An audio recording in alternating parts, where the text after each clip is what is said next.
صل على رسوله الكريم. أما بعد فأعوذ بالله من الشيطان الرجيم. بسم الله الرحمن الرحيم. وقضى ربك ألا تعبدوا إلا إياه وبالوالدين إحسانا إما يبلغن عندك الكبر أحدهما أو كلاهما فلا تقل لهما أف ولا تنهرهما وقل لهما قولا كريما. وقال النبي صلى الله عليه وسلم من يرد الله به خيرا يفقهه في الدين أو كما قال النبي صلى الله عليه وسلم. صدق الله مولانا العظيم وبلغنا على رسوله النبي الأمي الكريم ونحن على ذلك لمن الشاهدين والشاكرين والحمد لله رب العالمين. عزیز دوستو، طلباء و طالبات، اہل محلہ کی خواتین مستورات، اللہ رب العزت کا ہم سب پر احسان عظیم ہے کہ اللہ رب العزت نے اپنے دین کی بات سننے کی توفیق نصیب فرمائی، اور یہ وہ انعام و اکرام ہے جو اللہ رب العزت ہر انسان کو نصیب نہیں فرماتے. ہماری الحمدللہ مدرسے کی یہ دوسری نشست ہے، بلکہ اس سے پہلے بھی بہت ساری نشستیں اور بیانات ہو چکے ہیں اور ہوتے رہتے تھے. ماہانہ اصلاحی بیان جو خواتین میں تقریباً 1-2 سال سے ہر ماہ کے پہلے جمعے کو وقتاً فوقتاً ہوتا رہا ہے، لیکن اب حضرات کے مشورے سے یہ ترتیب بنائی کہ جس طریقے سے خواتین مستورات بیان سننے کے لیے آتی ہیں اور مردوں کو بھی، اور جو طلباء ہیں چھوٹے بچے ان کی بھی ترتیب بنائی جائے، چاہے وہ 1 آ جائے یا 2 آ جائیں یا 5 آ جائیں، وہ بھی بات سن لیں. اصل یہ ہماری نشست ہمیشہ خواتین کے لیے رہی ہے، مستورات کے لیے رہی ہے. لیکن اگر بچوں میں، طلباء میں ایک نے بھی بات سمجھ لی یا بڑوں میں کسی ایک بات پر بھی عمل کر دیا، انشاءاللہ ہمارے چاہتے ہیں یہ کافی. دارالعلوم دیوبند کی جب ابتدا کی گئی تو ایک استاد تھا اور ایک شاگرد. استاد کا نام بھی محمود الحسن تھا، شاگرد کا نام بھی محمود الحسن تھا.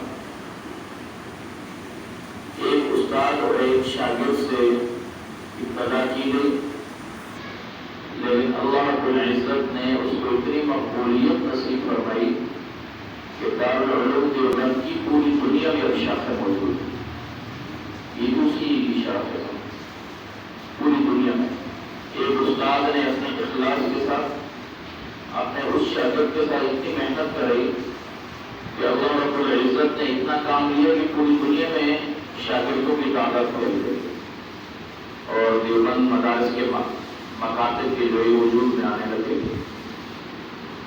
تو اگر اخلاص ہو تو اللہ رب العزت اس کو کامیابی نصیب فرماتے ہیں اور اس کی برکات امت میں منتقل فرماتے ہیں. اور اگر اخلاص سے ہم لوگ دور ہوں تو پھر کچھ بھی نہیں، پھر کچھ بھی نہیں.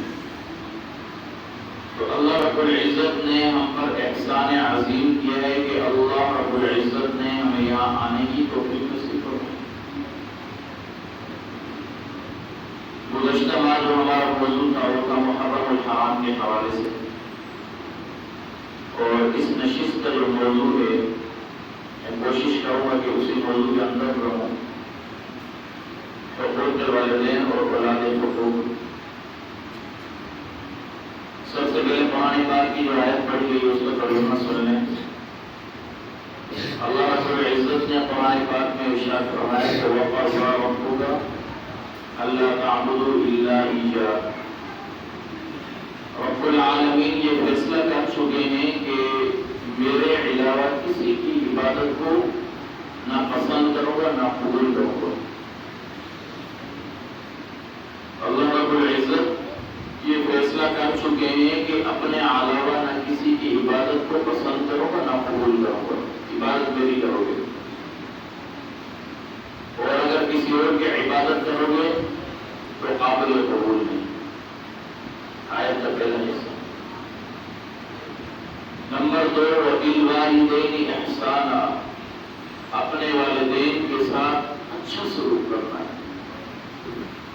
احسانہ کا معنی ہوتا ہے کہ اچھا سے اچھا سلوک، جتنا اچھا ہو سکے، کوئی اس کے حد نہیں ہے۔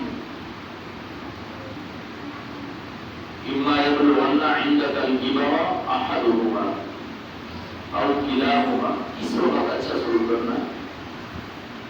فرمایا کہ اچھا سلوک تو ہمیشہ ہی کرنا ہے، لیکن ایک موڑ ایسا آئے گا کہ اس میں اچھا سلوک کیے بغیر آپ کا کوئی چار کام نہیں ہے۔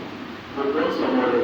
عِندَكَ الْكِبَرَ أَحَدُهُمَا، جب ان دونوں میں سے یا ان میں سے ایک، ماں باپ دونوں میں سے یا والدین میں سے ایک جب بڑھاپے کو پہنچے، بڑی عمر کو پہنچے، اب تو اچھا زیادہ ہی کرنا ہوگا ان کے ساتھ۔ إِمَّا يَبْلُغَنَّ عِندَكَ الْكِبَرَ أَحَدُهُمَا، تو کس طرح اچھا کرنا ہے؟ تو قرآن نے کہا کہ فَلَا تَقُل لَّهُمَا أُفٍّ، ان کو اف تک نہیں کہنا۔ وہ جتنا بھی کہہ رہے ہیں ان کو اف تک نہیں کہنا، ڈانٹنا اور ان کی ڈانٹ میں بھی فرمایا شفقت موجود ہوتی ہے۔ والدین کی ڈانٹ ڈپٹ میں بھی شفقت موجود ہوتی ہے۔ وَلَا تَقُل لَّهُمَا أُفٍّ، قرآن نے اتنے زبردست الفاظ کہے ہیں، ہم تو کیا سے کیا کہہ جاتے ہیں۔ قرآن نے کہا ہے کہ ماں باپ کو اف تک بھی نہیں کہنا بھائی، اور اس کے بعد کیا جملہ ارشاد فرمایا؟ وَلَا تَقُل لَّهُمَا أُفٍّ وَلَا تَنْهَرْهُمَا، ان کو جھڑکنا نہیں ہے کسی بات پہ۔ اگر والدین کی بات ہمیں بری لگ رہی ہے، والدین کی نصیحت ہمیں بری لگ رہی ہے، تو فرمایا کہ وَلَا تَنْهَرْهُمَا، ان کو جھڑکنا بھی نہیں۔ وَقُل لَّهُمَا قَوْلًا كَرِيمًا، ان کے ساتھ بات کرنی ادب کے ساتھ، احسان کے ساتھ، ادب اور احسان کے ساتھ۔ تو اس آیت میں والدین کا مقام پڑتا ہے کہ اللہ رب العزت نے اتنا بڑا مقام دیا ہے والدین کو کہ اس تک بھی نہیں کیا، گوارا نہیں کیا۔ اللہ رب العزت نے اس تک گوارا نہیں کیا۔ اور دوسری حدیث میں فرمایا کہ باپ جنت کا دروازہ ہے، اور فرمایا کہ ماں کے قدموں تلے جنت ہے۔ باپ جنت کا دروازہ ہے اور ماں کے قدموں تلے جنت ہے۔ کتنی زبردست بادشاہ فرمایا۔ آج ہم دیکھیں کہ ہمارے معاشرے میں کیا ہو رہا ہے۔ والدین کی بے ادبی، والدین کی ناقدری، ہمارے سامنے باتیں آتی ہیں لوگ، یہاں تک کہ اس طرح کی بات کہی جاتے ہیں کہ میرا باپ تو پاگل ہے، میری ماں پاگل ہے۔ اللہ معاف کرنا ہے، والدین کی ناقدری اور بے ادبی اتنی زیادہ ہو گئی۔ فرمایا کہ جس معاشرے میں یہ چیزیں پیدا ہو جائیں گی جہاں بڑوں کا ادب نہیں ہوگا، والدین کی قدر و قیمت نہیں ہوگی، استادوں کی عزت و مرتبہ نہیں ہوگا، کوئی انسان کبھی کسی میدان میں کامیاب نہیں ہو سکتا۔ فرمایا کہ بعض ایسے گناہ ہیں جس کی سزا اللہ رب العزت دنیا میں دے دیتے ہیں، اس میں سے ایک گناہ یہ ہے والدین کی اگر نافرمانی کی، اللہ رب العزت دنیا میں دکھائیں گے اولاد کے ذریعے، دنیا میں دکھائیں گے اولاد کے ذریعے۔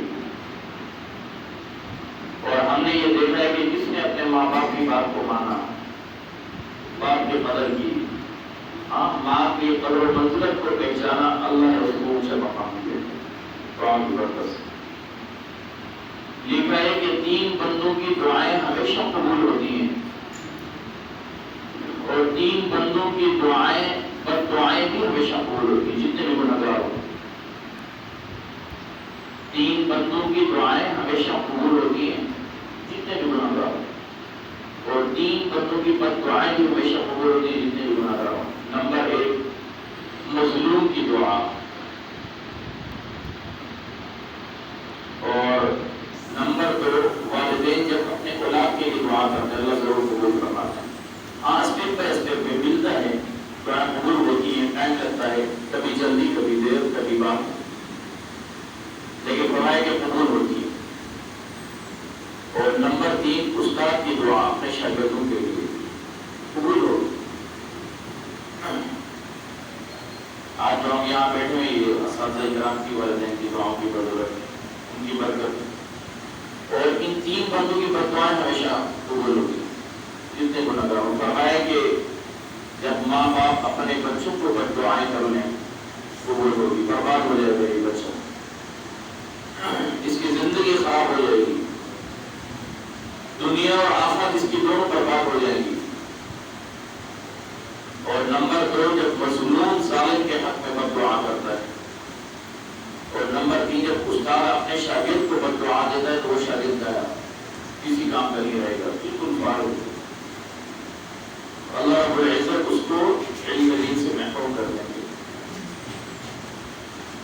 تو عزیز دوستوں، طلباء، طالبات، خواتین اور بچوں، آج ہمارے دلوں سے قدر و قیمت نہیں ہے ماں باپ کی، ہمارے دلوں سے قدر و قیمت۔ چھوٹا سا بچہ ہے، باپ کو گالی دے رہا ہے، ماں کو گالی دے رہا ہے، گھر والوں کو گالی دے رہا ہے، باپ نے کچھ کہہ دیا تو اس کا اکڑ بازی کر رہا ہے۔ اور بھائی یہ تو وہ باپ ہے اور ماں ہے جس نے تجھے پیدا کیا، تیری تکالیف میں برداشت کی، اور آج وہ اتنا بڑا ہو گیا کہ اپنے آپ کو متکبر سمجھتا ہے۔ نبی علیہ السلام کے پاس ایک صحابی آیا، تو آپ علیہ السلام سے ارشاد فرمایا کہ باپ کی شکایت کرنے آیا ہوں۔ نبی نے فرمایا کیا شکایت لے کر آیا؟ تو اس نے کہا کہ یا رسول اللہ، شکایت یہ ہے جو بھی مال کماتا ہوں، جو بھی پیسہ جمع کرتا ہوں، سارا میرا باپ لے لیتا ہے، بولتا ہے مجھے دو۔ یہ اپنے باپ کی شکایت کرنا ہے۔ جو بھی مال و دولت کماتا ہوں، بڑا ہو گیا ہوں، محنت کر رہا ہوں، باپ کہتا ہے کہ مجھے لا کے دو، مجھے دو۔ نبی علیہ السلام نے اس کے باپ تک پیغام پہنچوایا کہ جاؤ فلاں کو بلا کے لاؤ، فلاں کو بلا کے لاؤ۔ تو جب اس کو بلانے گئے، وہ راستے میں آ رہا تھا، تو زارو قطار رو بھی رہا تھا اور کچھ اشعار پڑھ رہا تھا۔ نبی علیہ السلام کے بعد جب آیا تو اس سے پہلے جبرائیل امین تشریف لائے، اللہ کے نبی کے پاس فرشتہ آیا۔ اس نے کہا کہ یا رسول اللہ، ان سے پہلے پوچھیں کہ جو راستے میں جب آپ آ رہے تھے تو کیا اشعار پڑھ رہے تھے، کیا کہہ رہے تھے، وہ الفاظ بتائیں ذرا۔ وہ الفاظ اللہ کو اتنے زبردست پسند آئے ہیں کہ اللہ نے کہا کسی وہ الفاظ کو سنیں، باپ کیا کہہ رہے ہیں۔ تو فرمایا کہ آپ علیہ السلام نے اسے کہا کہ بھائی بیٹھنے سے پہلے وہ اشعار بتائیں جو تو راستے میں کہتا ہوا رہا۔ اس نے کہا کہ یا رسول اللہ، ہماری جانیں، ہمارے اہل و عیال گھر سب آپ پر قربان ہوں، آپ کو علم ہو گیا ہے۔ فرمایا آج جبرائیل امین تشریف لائے تھے، انہوں نے کہا کیونکہ انہ علیم بذات الصدور، ہمارا عقیدہ ہے کہ اللہ رب العزت دلوں کے حالوں کو بھی جانتے ہیں، ہمارے دل میں کیا ہے اللہ جانتے ہیں۔ کالے پہاڑ پر کالی چوٹی کہاں اور کیسے چلنی ہے یہ اللہ رب العزت جانتے ہیں، یہ اللہ رب العزت جانتے ہیں۔ انہ علیم بذات الصدور، تو اللہ نے ان کے دل کا حال جان لیا اور اشعار کہہ رہا۔ تو آپ علیہ السلام کے سامنے ضرب قطار ہوا اور آپ علیہ السلام کے سامنے وہ اشعار سنائے، بڑی لمبی اس کی تفصیل ہے، عربی کے اشعار ہیں. تو آپ علیہ السلام نے فرمایا کہ کچھ جملے تو سناؤ مجھے. تو اس نے چند اشعار سنائے، اس کا ترجمہ یہ لکھا ہے عربی میں. اس نے کہا کہ یا رسول اللہ میں یہ الفاظ کہہ رہا تھا کہ ہے افسوس، جب سے یہ پیدا ہوا ہے ہم جو ہے اپنی خوشیاں اور ساری چیزیں ہم نے ختم کر دی. ہم نے زندگی کے ساری مشقتیں اس کے لیے برداشت کی اور ہم نے اپنی اس اولاد کے لیے راتوں کو جاگے، اور اس اولاد کو جب رات کو تکلیف ہوتی تھی تو پوری رات ہم بیٹھتے تھے. اور یہ وہ اولاد ہے جو آج نبی علیہ السلام کے سامنے کی شکایت لے کر آئی. کافی لمبی چوڑی اس میں اور بھی اشعار سنائے، کافی باتیں کہی، اپنا درد سنایا. یا رسول اللہ یہ وہ اولاد ہے جن کے لیے ہم سب کچھ قربان کر دیتے ہیں. ہم نے اپنی نیندیں، اپنی جان، اپنی ساری چیزیں اس اولاد کے لیے لگا دی ہیں، اور آج یہ شکایت لے کر آیا ہے کہ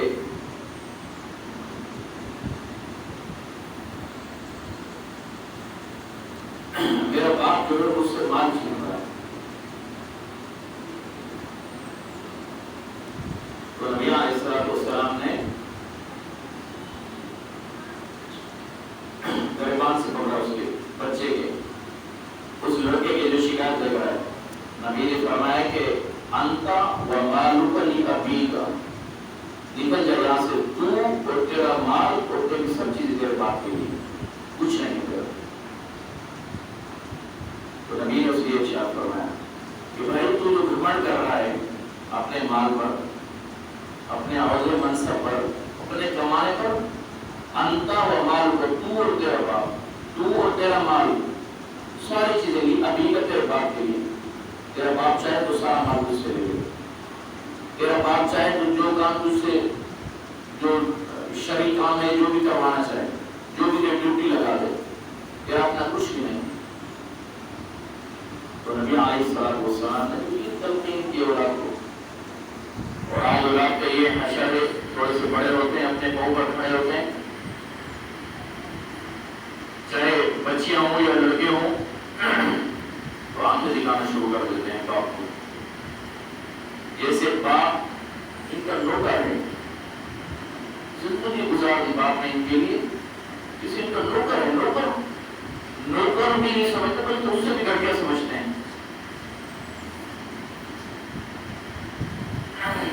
آج اس اولاد کا یہ حشر ہے، اس لیے ناکام ہے نا. بھائی دیکھو، جس نے اپنے والدین کی بات مانی کامیاب ہو گئی. وہ کسی بھی میدان میں ناکام نہیں ہو سکتا. اپنی ماں کی بات مانی، اپنے باپ کی بات مانی، وہ ناکام ہو جائے.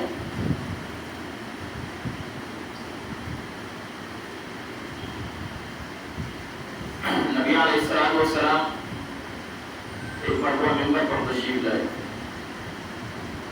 پہلا قدم رکھا تو فرمایا آمین ممبر کی سیڑھی پر. دوسرا قدم رکھا تو فرمایا کہ آمین. اور جب تیسرا قدم رکھا تو فرمایا کہ آمین.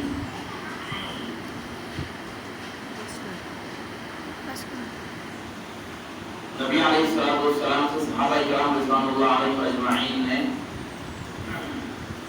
پوچھا کہ پہلی مرتبہ ہم نے آپ کو دیکھا اس طریقے سے،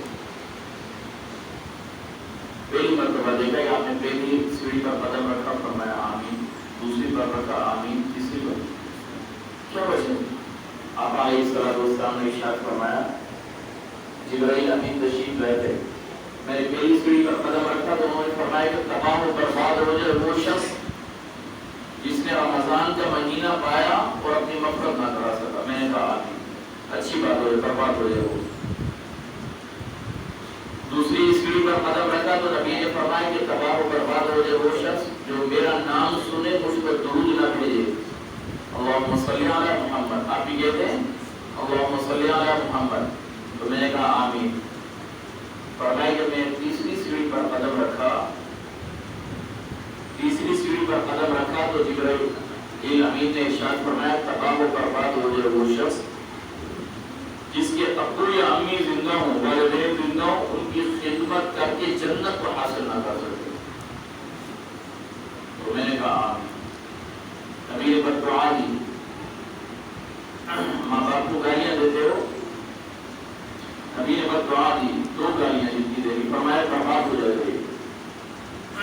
ماں باپ کے قدر و قیمت نہیں ہے بیٹی کے لیے، ماں باپ کے قدر و قیمت نہیں ہے نوجوان نسل کے اندر، تو نبی نے فرمایا برباد ہوگا۔ جبرائیل امین نے کہا برباد ہوگا، نبی نے فرمایا آمین، اچھا ہوگا، ایسے ہی ہوگا۔ تو عزیز دوستو، والدین بہت بڑی نعمت ہے، بہت بڑی نعمت ہے، ان سے دعائیں لو، اس سے چلتے رہو، غصہ کرتے ہیں تو کرنے دو، ڈانٹتے ہیں تو ڈانٹنے دو، لیکن اس کے پیچھے بہت بڑے موتی رکھیں جو اللہ تبارک و تعالیٰ آپ کو نصیب فرمائیں۔ بھائی غصہ ہوں گے کتنی دیر ہوں گے؟ تھوڑی دیر کے لیے ختم، ناراض ہوں گے تھوڑی دیر کے لیے ہوں گے ختم، لیکن اس کے بعد جو دعائیں ملیں گی وہ عاشق کو ہلا کے رکھیں۔ اور اگر ان کے غصے اور ناراضگی پر فوراً اکھڑ گئے اور جواب دینا شروع کر دیا، گھر سے نکل گئے اور برا بھلا کہنا شروع کر دیا، تو ناکام ہو گئے۔ کل میں نے جتنی بھی کرنی ہے کسی بھی کام میں، ہر کام میں ناکام ہو گئے۔ کامیابی والدین کی دعاؤں میں ہے، یاد رکھنا، جنہوں نے والدین کی دعائیں دی وہ گیا ہے، اور جنہوں نے ان کی نہ مانی، اپنے آپ کو بڑا تھوڑے سے بڑے ہوئے اور اپنے بلبوتے پر، پیسے پر، عہدے منصب پر گھمنڈ فخر آ گیا اور والدین کو پیچھے چھوڑ دیا، ناکام ہو جائے گی۔ آج نہیں تو چند سال ہو، عروج ہے نا، ابھی عروج ہے، اور کہہ رہے ہیں کہ میں تو والدین کی نافرمانی کرتا ہوں، پھر کون اللہ نے مجھے نوازے کوئی آگے پہنچا ہوں، ایسا نہیں۔ چند سال پہنچے تو گرے گا، خود ہی گرے گا نیچے، اور ایسے گرے گا کہ پھر اٹھانے والا بھی کوئی نہیں ہوگا، کہے گا کاش میرا باپ زندہ ہوتا، میری ماں زندہ ہوتی، مجھے اٹھا دے دوبارہ۔ جب زندہ تھے تو قدر نہیں کی، اور جب نہیں رہے تو اب قدر آ گئی۔ تو جن کے والدین حیات ہیں ان کی قدر۔ حضرت اویس قرنی نے نبی علیہ السلام کو پیغام بھیجا خط کے ذریعے یمن سے، فرمایا کہ یا رسول اللہ میرے باپ کا انتقال ہو گیا، ماں زندہ ہے، اس کی خدمت کر رہا ہوں، کوئی بھی نہیں ہے خدمت والا، دل چاہتا ہے کہ آپ کے پاس حاضر ہو جاؤں اور صحابیت کا شرف حاصل کروں، کیونکہ صحابی کس کو کہتے ہیں؟ جس نے نبی کی خدمت میں بیٹھ کر آپ علیہ السلام کے سامنے آیا ہو، آپ علیہ السلام کا ایمان بھی لایا ہو، نبی علیہ السلام کا دیدار بھی نصیب ہوا ہو، شرف بھی نصیب ہوا ہو، تو اسے صحابی کہتے ہیں۔ تو حضرت اویس نے یہ پیغام بھیجا، اویس قرنی نے نبی علیہ السلام نے جواب میں بھیجا کہ بھائی میرے پاس آنے کی ضرورت نہیں، ماں کی خدمت کر، وہیں رہے۔ حالانکہ جس کو صحابیت کا شرف مل گیا رضی اللہ عنہ ورضوا عنہ، فرمایا کہ صحابہ سے اللہ راضی اور صحابی اللہ تبارک و تعالی سے راضی۔ کہ نبی نے فرمایا نہیں، ماں کی خدمت کر، یہاں آنے کی ضرورت نہیں ہے۔ تو آپ علیہ السلام نے حضرت عمر کو بلایا، جو صحابی اور رسول بھی ہیں اور خلیفہ بھی ہیں، خلیفہ دوم بھی ہیں، حضرت عمر سے فرمایا، اور حضرت عمر وہ ہے فرمایا کہ جس راستے سے گزرتے تھے شیطان وہ راستہ ہی چھوڑ دیتا تھا، اتنا روک کرتا تھا۔ حضرت عمر وہ ہے جنہوں نے سب سے پہلے کعبے میں نماز کی ابتدا کروائی، اذان کی، اور آج بھی عمر کا روح اور دبدبہ ایسا موجود ہے کہ جس کو فرمایا کہ ڈرونے خواب آتے ہوں، گندے خواب آتے ہوں، تو وہ شہادت کی انگلی سے رات کو سوتے ہوئے یہاں عمر لکھ دے سینے پر، تو فرمایا ڈرونے خواب نہیں آئیں گے، شیطان نہیں ڈرائے گا اس کو خواب میں۔ آج تک عمر کا ایسا روک کرتا ہے۔ تو عمر کو نبی علیہ السلام نے بلایا اور ارشاد فرمایا کہ عمر تمہاری زندگی میں تو اس دنیا سے چلا جاؤں گا، میرے بعد تمہاری زندگی میں یمن سے قافلہ آئے گا، اس میں ایک اویس نامی شخص ہوگا، اس سے اپنے لیے دعا کرانا۔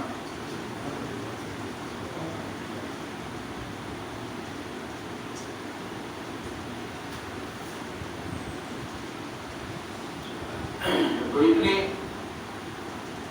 عمر سے فرمایا، تو عمر جو ہے جب دور حکومت آیا، جو بھی یمن سے قافلہ آتا اس سے پوچھتے کہ بھائی اویس کو یہ اس میں کہتے نہیں، اویس نہیں۔ پھر ایک قافلہ آیا تو اس قافلے میں پتہ کہ کوئی اویس نامی ہے، تو کہاں اویس نامی ایک شخص موجود ہے، کہا یمن قرن سے ہے، وہ اویس قرنی وہ کہاں میں ہے؟ تو فرمایا کہ نبی علیہ السلام نے مجھے یہ کہا تھا کہ انہیں لیے اویس سے دعا کروانا، میرے لیے دعا کرو، ہاتھ اٹھاؤ میرے لیے۔ تو اللہ رب العزت نے جو ان کی خدمت کرنے کی وجہ سے اتنا بڑا مقام نصیب فرمایا کہ حضرت عمر ان سے دعائیں کروا رہے ہیں، تو صحابی بھی نہیں ہے، حضرت عمر جو صحابی بھی نہیں ہے، اویس بن حضرت عمر ان سے دعا کروا رہے ہیں۔ تو عزیز دوستو، طلباء، طالبات، ماں باپ کی خدمت میں اللہ نے بہت موتی رکھے ہیں، جنہوں نے اس کو محسوس کیا وہ جانتے ہیں۔ ایسے موتی رکھے ہیں جو نظر نہیں آتے، سمندر میں جب ہم جاتے ہیں ہمیں نظر آتے ہیں موتی نیچے کیا ہے، نظر نہیں آتے، پانی پانی نظر آ رہا ہوتا ہے، چاپ نظر آتی ہے، لیکن اگر اس کے اندر جو گزرتا ہے موتی تلاش کرنے کے لیے تو اسے بہت زیادہ مواد ملتا ہے۔ اسی طریقے سے بظاہر والدین کی خدمت اور والدین کی قدر و منزلت نظر نہیں آتی، لیکن اس کے پیچھے جو موتی ہیں اللہ رب العزت جو ہے وہ بھی انسان کو نصیب فرماتا ہے، اور ان کی جو دعائیں ہیں عرش کو ہلا کر رکھتے ہیں، اور اپنے اولاد کے حق میں جب والدین دعائیں کرتے ہیں تو فرمایا کہ اللہ رب العزت فوراً اسے قبول فرما دیتے ہیں۔ تو آج والدین کی قدر و قیمت چلی گئی، ہمارے دلوں سے والدین کی قدر و قیمت۔ اب یہ بھی لکھا ہے کہ ایک سوال ہے کہ جن کے والدین اس دنیا میں نہیں رہے وہ بیچارے کیا کریں؟ تو فرمایا کہ بعض نے 12 حقوق لکھے ہیں اور بعض نے 4 حق لکھے ہیں، بعض نے 12 اور بعض نے 4 حق لکھے کہ جن کے والدین اس دنیا میں نہیں رہے وہ 4 چیزوں پر عمل کر لیں، جن کے والدین اس دنیا میں نہیں رہے تو وہ 4 چیزوں پر فرمایا کہ عمل کر لیں، تو اللہ رب العزت اس کو بھی یہ چیزیں نصیب فرمائیں گے۔ جن کے والدین اس دنیا سے چلے گئے، پہلا حق یہ ہے کہ فرمایا کہ اس کا جنازہ پڑھ تجہیز و تکفین کرے، یہ اس نے والدین کا حق ادا کر دیا۔ دوسرا حق یہ بتایا کہ اپنے والدین کے لیے اظہار ثواب کرے، صدقہ کرے، خیرات کرے، قرآن پڑھ کر اسے بھیجے۔ حدیث میں ہے کہ جب ہم قرآن پڑھ کر اپنے مرحومین کو بھیجتے ہیں تو فرمایا کہ فوراً فرشتے پہنچا دیتے ہیں، وہ راحت محسوس کرتے ہیں۔ ایک مرتبہ سورۃ الفاتحہ اور 3 بار اخلاص پڑھ لیں، اللہ رب العزت ایک قرآن کا ثواب نصیب فرمائیں گے۔ تو اگر روزانہ یہ معمول بنا لیں، بلکہ میرا تو معمول ہے کہ میں ہر نماز میں پڑھتا ہوں اس کو، دن میں ہم نے 5 بار پڑھا، 5 نمازوں میں تو 5 قرآن کا ثواب اپنے والدین کو اور اپنے رشتہ داروں کو، دوست احباب کو، محلے سب کو نصیب کرتا ہے۔ بلکہ ہمارے اس ادارے کا تو معمول 2-3 سال سے عشاء کی نماز میں سورۃ الفاتحہ 1 بار اور 3 بار اخلاص پڑھ کر اپنے والدین کو، محلے کے ساتھیوں کو، نمازیوں کو، مسلمانوں کو ہدیہ پیش کرتے ہیں۔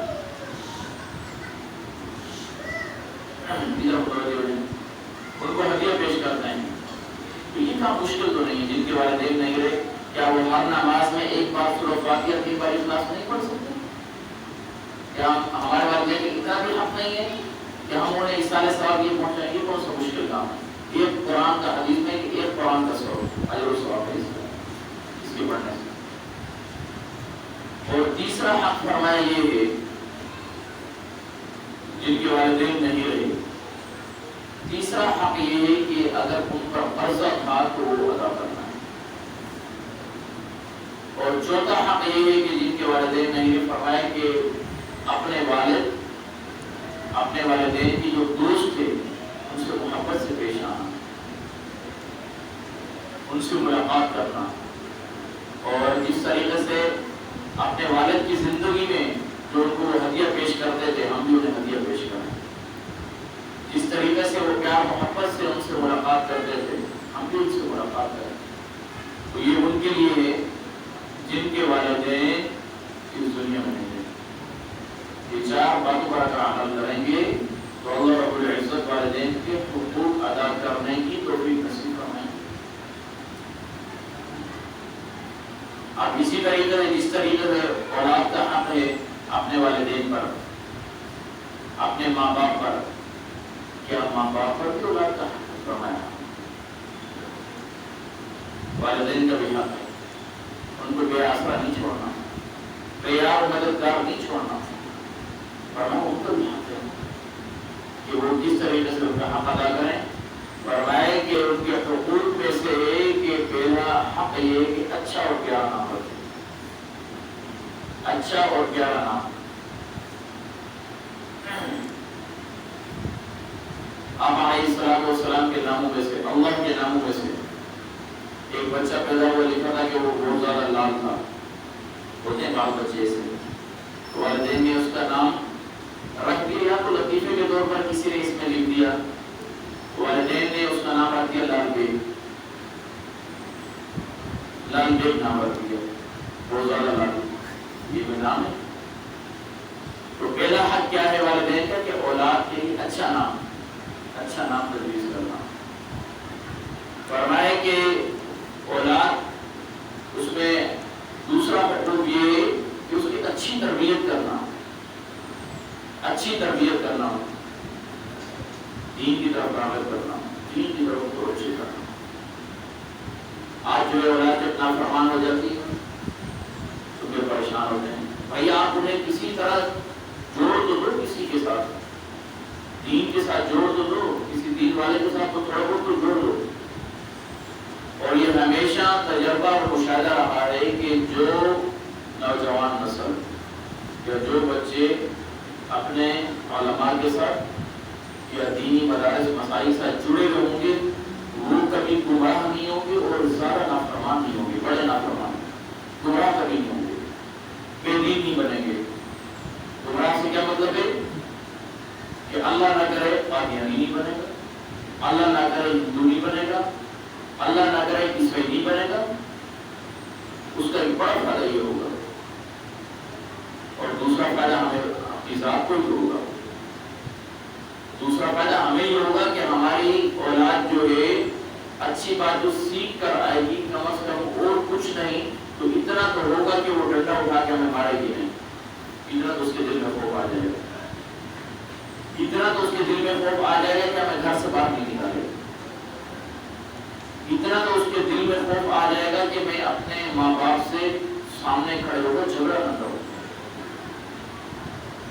والدین کا یہ حق ہے. والدین کا حق ہے کہ اپنی اولاد کو اچھی تربیت دینا، اسے دین کی طرف راغب کرنا، دین کی سمجھ نصیب فرمانا، دین والوں کے ساتھ جوڑنا، دینی مراکز اور مساجد کے ساتھ، مدارس کے ساتھ جوڑنا. ٹھیک ہے اپنے اسکول کے بھی عمر کریں، اپنے کام کریں، اسکول بھی پڑھیں، وہ بھی ساری چیزیں ہیں ضروریات زندگی، لیکن کچھ وقت کے لیے اپنی اولاد کو دین کے لیے محسوس کرو. اور قرآن پاک سکھانا تو کو فرض عین کے درجے میں کہ ناظرہ قرآن پاک فرمائے کہ سکھانا اور قرآن پاک ناظرہ پڑھنا یہ فرض عین کے درجے میں تو ہم کو سکھانا ہے. تو جس طریقے سے والدین کی ہم قدر کریں گے تو والدین کو بھی چاہیے کہ اپنے اولاد کے ساتھ اچھا رویہ کریں، اپنی اولاد کو دعائیں دیں، پر دعائیں نہ دیں۔ امام عبدالرحمن شیخ سلیس جو ہیں، جو کعبۃ اللہ کے امام ہیں، جب وہ پاکستان میں تشریف لائے تھے چند سال پہلے، تو ان کا ایک انٹرویو لیا، تو انٹرویو میں ان سے پوچھا گیا کہ اللہ نے بڑا آپ کو مقام دیا ہے اور آپ کعبہ کے امام بن گئے، تو کس کی دعا ہے یہ؟ تو فرمایا کہ یہ میری ماں کی دعا ہے۔ فرمایا وہ کیسے؟ فرمایا کہ مہمان ہمارے گھر میں آئے تھے، دسترخوان لگا، کھانا تیار ہوا، والدہ نے کھانا بنا کر دیا کہ جاؤ سمے میں ان کو دے کر آؤ۔ تو میں جیسے ہی جانے لگا تو آگے کوئی چیز اس طرح کی پڑی تھی کہ میں گر گیا اور کھانا بھی سارا گر گیا۔ تو مجھے ماں نے مجھے کہا کہ عبدالرحمن یہ تو نے کیا کر دیا ہے، اللہ تجھے کعبے کا امام بنائے۔ ماں نے دعا دی، ماں نے کہا کہ اے بیٹے تم نے یہ کیا کر دیا ہے، اللہ تجھے کعبے کا امام بنائے۔ اب پتہ ہے ہماری مائیں یا ہماری خواتین مستورات اس طرح کریں گی کہ کھانا انہوں نے تیار کر لیا اور سارا مہمان موجود ہو اور آپ میں سے یا مجھ سے کوئی ہم ان کو دینے جا رہے ہوں اور کھانا سارا ہی گر جائے تو کتنی بد دعائیں دیں گی، کتنی بد دعائیں دیں گی۔ لیکن ماں نے کیا کہا کہ بیٹا یہ تم نے کیا کر دیا، کھانا سارا گرا دیا، اللہ مجھے کعبے کا امام بنا۔ دعا قبول ہو گئی، قبولیت کی گھڑی تھی، کعبے کا امام بن گیا پوری دنیا ان کے پیچھے۔ تو اس لیے باپ کو بھی چاہیے، ماں کو بھی چاہیے کہ اپنی اولاد کو بد دعائیں نہ دیں۔ آج تو یہ کہ ماں چھوٹی چھوٹی باتوں پر اسے جو ہے اپنے بچوں کو گالیاں دینا اور اپنے بچوں کو ڈانٹنا مارنا، یہ تو آج کل فطرت میں ہے خواتین کی فطرت میں ہے یہ کہ اپنی اولاد کو ڈانٹ ڈپٹ کرنا، بد دعائیں دینا۔ اور ہم نے بہت ساری خواتین کی اس طریقے سے جو مسائل ہمارے پاس آتے ہیں اور پوچھتی ہیں کہ اولاد نافرمان ہو گئی، کیا کیا جائے، کون سا عمل، اس کے پیچھے کوئی نہ کوئی ان کی بھی کچھ نہ کچھ ہوتی ہے۔ اس لیے میں یہی کہوں گا والدین کو بھی کہ اپنی اولاد کی قدر کریں، اللہ نے جو آپ کو اولاد والی نعمت دی ہے اس کی قدر کرنی ہے، اچھے رویے سے بھیجیں، دعائیں دیں ان کو، دعائیں دیں۔ غلطی ہو گئی نا دعا دے دیں،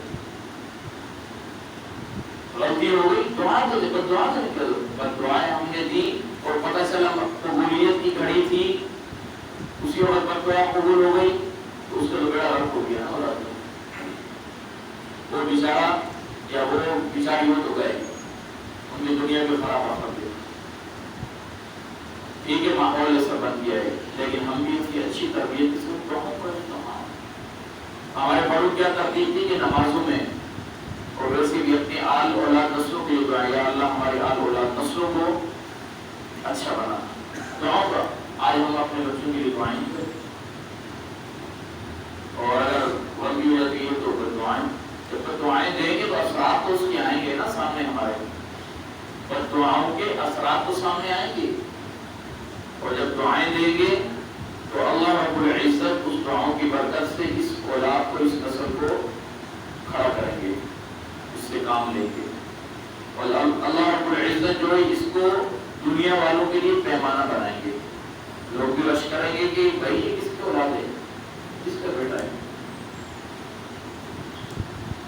تو اس کے علامہ اقبال نے کہا نا کہ رشک نہ کرنا میری ان راحتوں پر آج تم، ایک دوڑ گزار آیا ہوں میں در کو ستم کر، کہ لوگ اس طرح کہیں گے۔ تو والدین کے لیے ضروری ہے کہ اپنی اولاد کی قدر و قیمت کریں، ان کے لیے دعائیں کریں، دعاؤں کا اہتمام کریں، ان کو اچھی تربیت اچھا بنانے کی پوری کوشش کریں۔ آج ہمارا جو موضوع تھا وہ حقوق والدین اور اولاد حقوق، اس پر ہم نے گفتگو کی ہے۔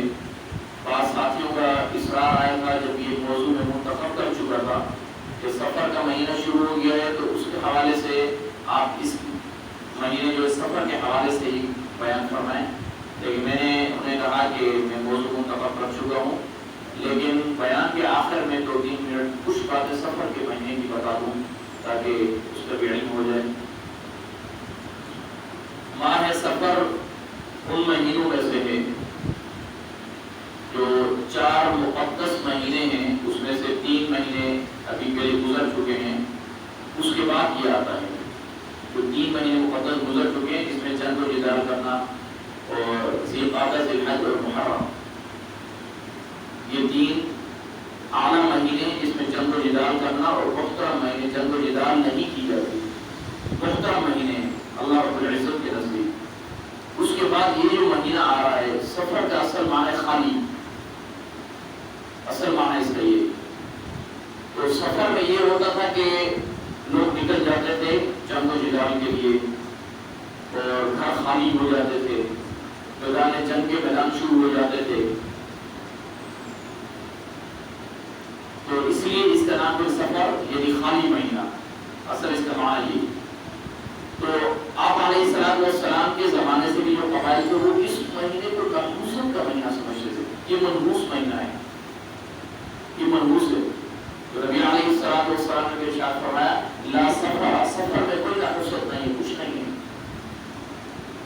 جتنے بھی دن ہیں یا جتنے بھی مہینے ہیں یہ سارے اللہ رب العزت کے ہیں اور سارے مہینے اعلیٰ اور ارفع ہیں، لیکن بعض مہینے ایسے ہیں جن کو اللہ رب العزت نے زیادہ فضیلت نصیب اور جس طرح رمضان ہے۔ لیکن سفر کو ایسا نہیں کہ یہ منحوس مہینہ ہے، یہ نحوست والا ہے۔ لوگ اس میں کیا کرتے ہیں، کہتے ہیں کہ بھائی سفر نحوست والا مہینہ ہے، اس میں شادیاں بھی نہیں کرو، خوشیاں بھی نہیں مناؤ، جس طرح میں محرم میں کہا تھا کہ محرم میں یہ لوگوں کا ذہن ہے کہ محرم اور سفر میں کوئی شادی نہیں کرتے، اور لوگوں کا یہ ذہن ہے کہ سفر میں کے مہینے میں تعبیر کرنے یہ چیز زیادہ ہو جاتی، جنات زیادہ ہو جاتے ہیں، بھائی ایسا کچھ نہیں ہے۔ نبی نے فرمایا لا سفر، سفر میں کچھ نہیں ہے، سفر میں کوئی نحوست نہیں ہے، اور سفر کے اندر شادی کرنا بھی جائز ہے، سفر کے اندر وہ سارے کام کرنا جائز ہے جو عام مہینوں میں کرتے ہیں۔ تو یہ مختصر خلاصہ یہ، سفر کے مہینے میں وہ سارے کام کرنا جائز ہے جس طریقے سے عام مہینوں میں ہم لوگ کرتے ہیں، اور نہ ہم اس کو نحوست کا مہینہ سمجھیں، اور نحوست کا مہینہ سمجھیں گے تو یہ بدعت ہو جائے گی، یہ اپنی طرف سے من پر بات کر لی کہ یہ نحوست کا مہینہ ہے، کہاں لکھا ہے نحوست کا مہینہ ہے؟ اس میں شادیاں بھی کریں، خوشیاں بھی کریں، اور سارے کام اس میں کر سکتے ہیں جس طریقے سے ہم عام اس میں کرتے ہیں، اور اس ماہ میں کوئی ایسا ضرور نہیں ہے کہ اس میں لوگ شروع کر دیتے ہیں سورۃ مزمل پڑھانا، قرآن خوانیاں کروانا کہ بھائی نحوست والا مہینہ آ گیا ہے، گھر کے اندر سورہ یاسین پڑھا ہو جائے، تھوڑی برکت ہو جائے، گھر کے اندر جو ہے قرآن پاک تھوڑا پڑھاؤ، قرآن خوانی کراؤ، برکت ہو جائے، سورہ مزمل پڑھاؤ، اتنی بار پڑھاؤ، اتنی تعداد پہ پڑھاؤ۔ آج بھی صبح خاتمہ ہوئی تھی کہ سورۃ مزمل کا ختم کروانا ہے، کیوں بولے سفر شروع ہو گیا صبح میں، آپ بچے دے دیں گے وہ سورہ مزمل کے لیے۔ میں نے یہ کہاں، میں نے اس کو سمجھایا کہ یہ کہاں لکھا ہے کہ سورہ مزمل سفر میں ہو، کہ عام مہینوں میں نہیں کر سکتے، عام دنوں میں نہیں کر سکتے، بولنے کو جو کرتے ہیں لوگ سب اس سفر میں بولنے سورہ مزمل کا ختم ضرور کرائے، ورنہ پورے سال تمہارا گھر مانوس بن جائے گا۔ ہم نے آج تک سورۃ مزمل کا سفر کے مہینے میں سورۃ مزمل کا ختم نہیں کروایا، تو کیا ہمارا گھر مانوس ہو گیا؟ تو یہ وہ ساری باتیں ہیں جو ڈالی گئی ہیں۔ تو سفر کے مہینے میں سارے وہ کام جائز ہیں جو عام مہینوں میں ہوتے ہیں۔ ختم مزمل عام مہینے میں بھی کرو، ختم یاسین کرانا ہے عام مہینوں میں بھی کرو، قرآن خوانی جو کروانی ہے عام مہینوں، بلکہ قرآن خوانی کے لیے میں اکثر یہ کہتا ہوں خود پڑھو، جس طریقے سے آپ خود پڑھیں گے وہ زیادہ انشاءاللہ فائدہ ہو۔ روزانہ گھر میں تلاوت کرو، قرآن خوانی ہے، گھر میں روزانہ معمول بنا لو، تو یہی قرآن خوانی ہے۔ تو عزیز دوستو، اصل جو موضوع یہی تھا ہمارا حقوق والدین والا، کہ یہ سفر کے مہینے سے چند باتیں کہی ہیں، جو بھی کچھ کہا ہے، جو ہماری یہ دوسری نشست ہوئی ہے، اللہ رب العزت جو ہے عمل کرنے کی توفیق نصیب فرما دے، اور اللہ رب العزت